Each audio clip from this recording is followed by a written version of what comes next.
విడిపోయేటప్పుడే కాదు, విడిపోయేటప్పుడు కూడా జాగ్రత్తగా ఉంటారు.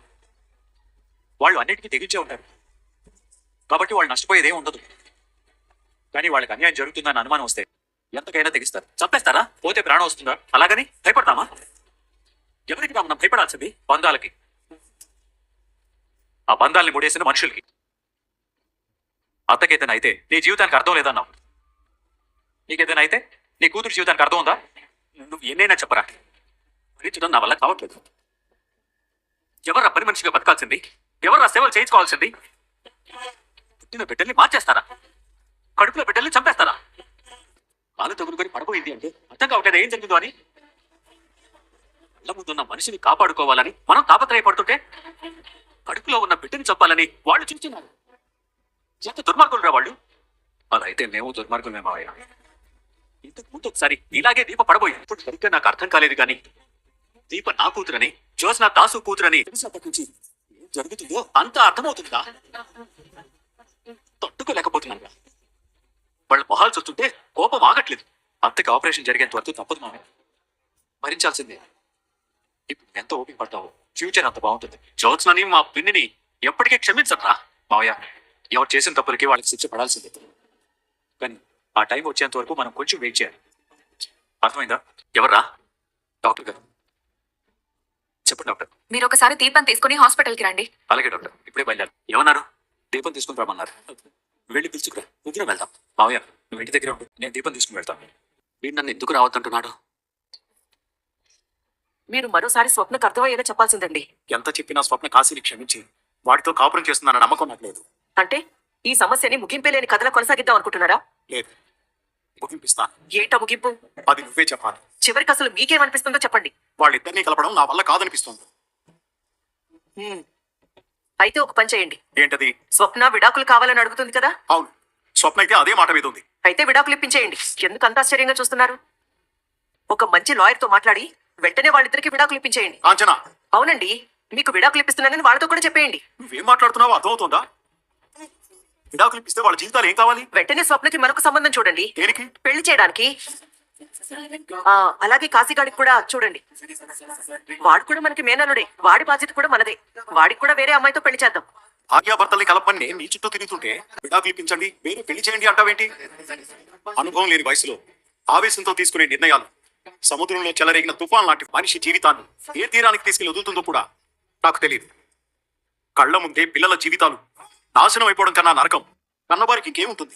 అందంగా పెరిగిన పూల మొక్కకి ఒక కొమ్మకి తెగులు పట్టి పాడైపోతుంటే చూస్తూ ఊరుకోమంటారా? పాడైపోయిన కొమ్మని తొలగించి మొక్కని కాపాడుకోవాలి కదా. కానీ నువ్వు ఒక్క మొదలై నరికేమంటున్నావు కాంచన. ఈ రోజు నేను చెప్పిన మాట మీకు అలాగే అనిపిస్తుండొచ్చు. ఒకసారి చెప్పింది చేసి చూడండి, తర్వాత ఏమవుతుందో మీకే అర్థమవుతుంది. ఈ సమస్యకి ఇంతకు మించిన పరిష్కారం లేదు. నేనంతా ఆలోచించే చెప్పాను. మీరు కూడా ఒకసారి ఆలోచించండి. నిర్ణయాలు పెద్దలకి చెప్తున్నారు. మన దౌర్భాగ్యం ఏంటంటే మనం పిల్లలుగా ఉన్నప్పుడు పెద్దవాళ్ళు చెప్పింది విన్నాం, మనం పెద్దవాళ్ళుగా ఉన్నప్పుడు పిల్లలు చెప్పింది వింటున్నాం. 2 సార్లు నష్టం జరిగింది మన జనరేషన్కే దాసు. ఇప్పుడు పిల్లలు తీసుకున్న నిర్ణయం ఏంటిపోవా? విడిపోవాలనుకుంటున్నారు. విడిపోవడం ఏంటి? కూర్చుని మాట మాట్లాడుకుని సర్దుకుపోవాలి కదా. సర్దుకుపోండి మనం అనుకుంటున్నాం. విడిగా బ్యాగులు సర్దుకుపోతామని వాళ్ళు అంటున్నారు. అయితే మాత్రం మనం ఊరుకుంటామా? మనం అలా ఊరుకోవట్లేదనే విడాకులు అడిగారు. విడాకులు అడిగారని అంత తేలిగ్గా చెప్తావేంటి బావా? అందుకే మంచి లాయర్ని కూడా చూశాను. ఏంటి బావా, భార్య భర్తలు విడిపోతామంటే ఇంత సరదాగా మాట్లాడుతున్నావు? ఇదే మాట గుండెలు బాదుకుంటూ చెప్తే ఓకేనా? నీకేం బాధ లేదా? కొడుకు గురించి నువ్వు ఇంత బాధపడితే కూతురు గురించి నేనెంత బాధపడాలి? కొడుకు కూతురేంటి బావా? ఈ రోజుల్లో కొడుకైనా కూతురైనా ఇద్దరు సమానం. సారీ దాసు, ఇద్దరు ఎప్పటికీ సమానం కాదు.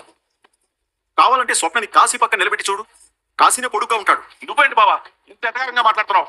వచ్చావు కాబట్టి పంచాయతీ జరగట్లేదు. రెగ్యులర్ గా మా ఇంట్లో జరుగుతున్న పంచాయతీల్లో ఇది కూడా ఒకటి. అందుకే నీకు ఆశ్చర్యంగా ఉంది, మాకు అలవాటైపోయింది. కాకపోతే ఇది బాధ్యత గల పంచాయతీ. ఎందుకంటే ఇక్కడ విడాకులనే నిర్ణయం జరిగిపోయింది. సంతకం పెట్టే ముందు నీతో ఒక మాట చెప్పడం నా ధర్మం. అందుకే పిలిపించాను. ఏరా, విడాకులు తీసుకోవాలని నీకు అంత తొందరగా ఉందా? విడాకులు అంది స్వప్న. నువ్వు ఒప్పుకున్నావా లేదా? ఒప్పుకోవాల్సి వచ్చింది. నచ్చ చెప్పాలి కదా దాసు. ఇప్పుడు మనం ఏం చేయలేం. ఏమీ చేయలేమంటావేంటి బావా? వీళ్ళిద్దరిని మనం ఏమన్నా కలిపావా విడదీయడానికి? చెల్లెమ్మా, నువ్వు మాట్లాడవేంటి? నా కొడుకు నేను నచ్చ చెప్పుకుంటాను. నీ కూతురికి నువ్వు నచ్చ చెప్పుకోలేవా? రోజు చెప్తూనే ఉన్నానని మన మాట వినిస్తాయి ఎప్పుడో దాటిపోయారు. విడాకులు తీసుకోవడం చాలా తేలికమ్మా, కానీ ఆ తర్వాత బతుకు గురించి ఆలోచించాలి కదా. మనమే వీళ్ళకి అర్థమయ్యేలా చెప్పాలి. సరే దాసు, నేను ఇక్కడే కూర్చుంటాను. నీకో ఛాన్స్ ఇస్తాను. ఏం చెప్తావో ఎలా ఒప్పిస్తావో నీ ఇష్టం. ఇద్దరిలో ఏ ఒక్కరు నాపైనా నేను ఈ విడాకుల ప్రోగ్రాం ఆపేస్తాను. నేను కానీ కావేరి కానీ ఏం మాట్లాడ. రైట్, ఏం చెప్పి ఒప్పిస్తావో ఒప్పించు. ముహూర్తం కూడా బానే ఉంది. మొదలుపెట్టు. ఒకసారి ప్రొసీజర్ స్టార్ట్ చేసిన తర్వాత మీరు నిర్ణయం మార్చుకునే అవకాశం ఉండదు. మీరిద్దరూ నాతో ఏం చెప్పారు గుర్తుంది కదా?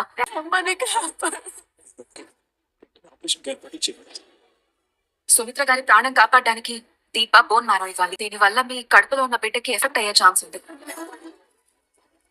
వేరే వాళ్ళకి ప్రాబ్లం వేరేలా ఉండొచ్చు, కానీ దీప హెల్త్ కండిషన్ ప్రకారం ఇది హైలీ రిస్క్. పూర్తిగా తెలిసిన విషయం. మీరు రెడీగానే ఉన్నారా? డాక్టర్. మరోసారి ఆలోచించి చెప్పండి. లేదు డాక్టర్, మీరు వెంటనే ట్రీట్మెంట్ స్టార్ట్ చేయండి. అయితే మీకు మరో విషయం చెప్తాను. ఇది చెప్పిన తర్వాత కూడా మీరు సరే అంటే అప్పుడు ట్రీట్మెంట్ స్టార్ట్ చేద్దాం. ఏం డాక్టర్? ఈ బిడ్డని మీరు వద్దనుకుంటే ఇంకా లైఫ్ లో దీపకి పిల్లలు పుట్టే అవకాశం లేదు. పిల్లలు లేకపోయినా పర్లేదు అనుకుంటే అప్పుడు చెప్పండి. మీకు 5 minutes టైం ఇస్తున్నాను, ఆలోచించుకోండి. నేను ఇప్పుడు వస్తాను. చెప్పాలో నాకు తెలియదు. ఇంట్లో మన ఇద్దరికి పిల్లలే ఉంటారంటే సౌర్యం ఉంది కదా నేను అనుకోవచ్చు.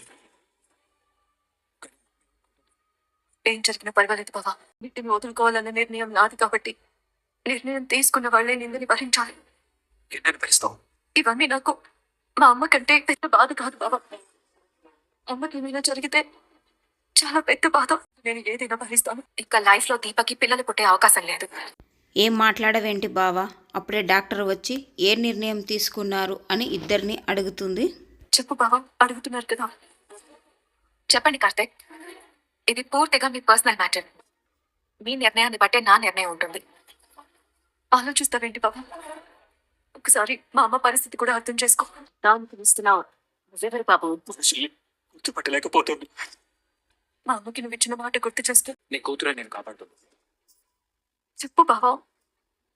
చెప్పండి కార్తీక్, మీ డెసిషన్ ఏదైనా పర్లేదు. మీరు చెప్పే ముందు ఆలోచించుకోండి. వన్స్ మీరు కమిట్ అయి ముందుకు వెళ్తే ఆ డెసిషన్ మీదే స్టిక్ అయి ఉండాలి. మనసు మారిందని మాట మారిస్తే తల్లికి బిడ్డకి ఇద్దరికి ప్రాబ్లం అవుతుంది. లేదు, నా భార్య చెప్పిందే నేను చెప్తున్నాను. మా నిర్ణయంలో ఎటువంటి మార్పు లేదు. ఓకే కార్తీక్, మీరు మీ భార్య పూర్తిగా ఆలోచించుకునే ఈ నిర్ణయం తీసుకున్నారు, అంతే కదా? అంతే డాక్టర్. సుమిత్ర గారిని దీప కాపాడటం వల్ల తన కడుపులో ఉన్న బిడ్డనే కాదు, జీవితాంతం మళ్ళీ తల్లయ్యే ఛాన్స్ని కూడా పోగొట్టుకుంటుంది. ఏంటి డాక్టర్ మీరు అనేది? నా కూతురు నా భార్య ప్రాణాలు కాపాడటం వల్ల తన కడుపులో బిడ్డని పోగొట్టుకుంటుందా? అంటే దీప మీ కూతురని? తెలుసు డాక్టర్. ముందు నేను అడిగిన దానికి సమాధానం చెప్పండి. నా భార్యని కాపాడడానికి నా కూతురు తన కడుపులో ఉన్న బిడ్డను వదులుకుంటుందా? అవును దశరథి గారు, మీరు విన్నది నిజమే. ఏంటి దాసు, ఇంకా ఆలోచిస్తున్నావు? స్టార్ట్ చేయి.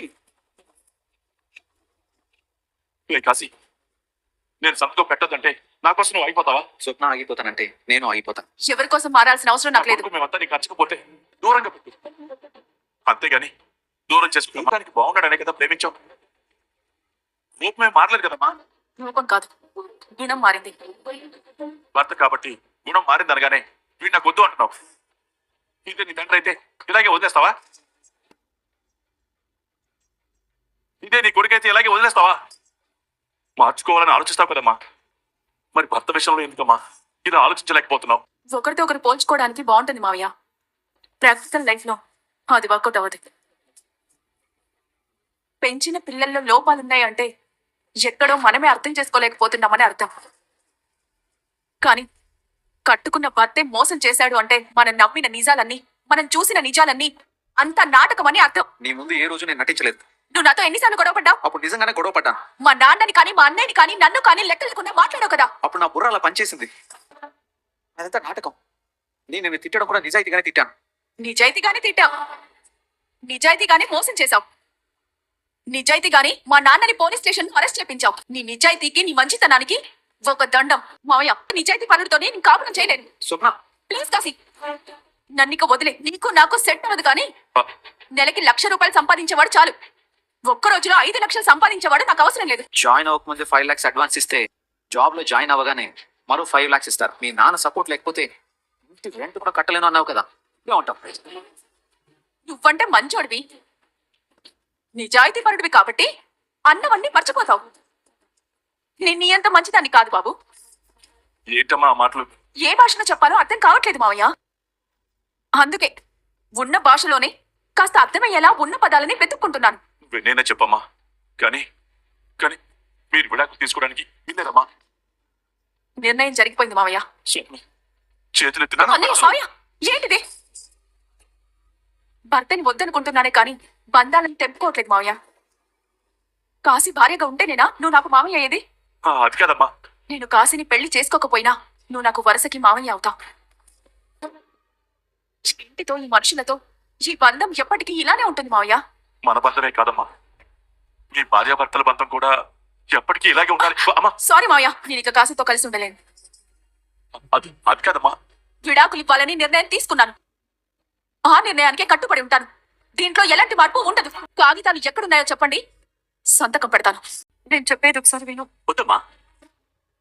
చుట్టూ ఉన్న వాళ్ళకి అన్ని నిజాలు తెలిసాయి, కానీ నాతో ఏమీ చెప్పరు.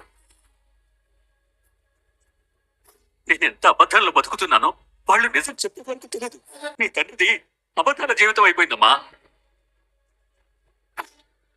అడిగిన దానికి సమాధానం చెప్పకుండా ఇలా పుస్తకం తీసుకొచ్చి మాట్లాడుతున్నారంటేనే అర్థమవుతుంది మళ్ళీ నా దగ్గర ఏదో దాచే ప్రయత్నం చేస్తున్నారు అని. అది కదా మావయ్య, నువ్వు అసలు తెరవద్దురా. తెలిస్తే అబద్ధాలే చెప్తావు, అన్ని మనసులోనే దాచుకుంటావు, ఒంటరిగా కుమిలిపోయి ఏడుస్తుంటావు. నేను డాక్టర్ గారితోనే మాట్లాడతాను. మీరేనా చెప్పండి, ఒక్క అక్షరం అబద్ధం చెప్పినా మీ డాక్టర్ ప్రొఫెషన్ మీద ఒట్టి నా భార్య ప్రాణాలు కాపాడడానికి నా కూతురు తన కడుపులోని బిడ్డను వదులుకుంటుంది అన్నారు. అదేంటో నాకు తెలియాలి డాక్టర్. నిజమే దశరథ్ గారు. ఏంటి డాక్టర్ నిజం? దీప హెల్త్ కండిషన్ ప్రకారం తను డోనర్ గా ఉండాలి.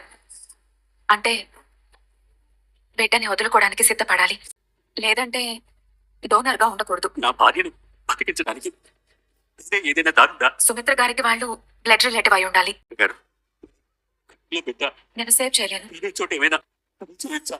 సీనియర్ స్పెషలిస్ట్లకు కూడా రిపోర్ట్స్ చూపించిన తర్వాతే ఈ డెసిషన్ తీసుకున్నాం. మరి బిడ్డను ఎలా కాపాడాలి? బిడ్డని కాపాడాలి అంటే దీప డోనర్ గా ఉండకూడదు, అప్పుడు నా భార్య బ్రతకదు. నేను చాలా రోజుల నుంచి స్ట్రగుల్ అవుతున్నాను సార్. నాకు తెలియకుండానే నేను పర్సనల్ గా దీప ఎమోషన్ కి కనెక్ట్ అయిపోయాను. కానీ వన్ ఫైన్ డే దీప కార్తిక్ ఏం చెప్తే అదే చేయాలి అనుకున్నాం. వాళ్ళే ఈ నిర్ణయం తీసుకున్నారు. దీనికి నేను ఒప్పుకోను. నాన్న, నాన్నగానే చెప్తున్నాను, నీ బిడ్డను వదులుకోవడానికి నేను ఒప్పుకోను. డాక్టర్, నా కూతురు తన బిడ్డను వదులుకోవట్లేదు. మీ ఎమోషన్ నాకు అర్థమవుతుంది. నిర్ణయం మీ చేతిలోనే ఉంది సార్. మీరు బాగా ఆలోచించి మీ నిర్ణయం ఏంటి అనేది నాతో చెప్పండి. నేను మీ నిర్ణయం కోసం ఎదురు చూస్తూ ఉంటాను. దీనికి వేరే సొల్యూషన్ లేదా డాక్టర్? ఏదో ఒక ప్రాణాన్ని వదులుకోవడమే సొల్యూషన్. ఆలోచించుకొని మీ నిర్ణయం చెప్పండి. నేను మీకోసం ఎదురు చూస్తూ ఉంటాను. Please like subscribe friends. Thank you.